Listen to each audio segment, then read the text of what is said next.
Hello kamamis! Shopee budol na naman tayo for today's video. One piece slippers. For 105 pesos, 2 pairs na siya. O diba, ang ganda. Parang 50 pesos lang yung pairs. Sulit na rin pang araw-araw na gamitan ng slippers. Kasi dito sa amin yung adult slippers tag 80 na. At ito, hot and cold mug tumbler. Sobrang useful ito sa amin kasi mahilig kami sa kape.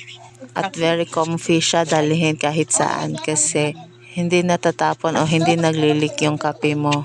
At up to 8 hours ang kanyang hot at ang kanyang lamig. At ito naman, cord ng charger. Na-check out ko siya, 102 pieces na. Maganda ito guys dahil naro-rotate yung rulo ng cord niya. O ayan, hindi ka na mawo-worry kung matutupi yung cord.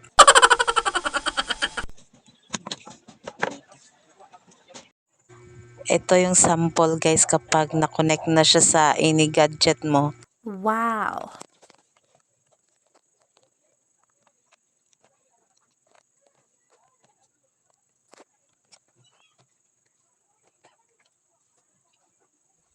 O diba, rotate lang, ikot-ikot lang.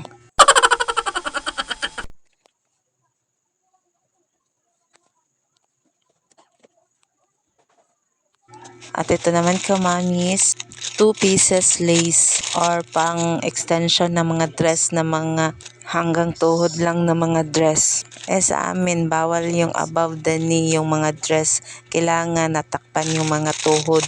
Kailangan below the knee yung mga dress natin. Kaya napabili ako nitong lace pang extension ng mga dress. Na-check out ko siya for 142 pieces na.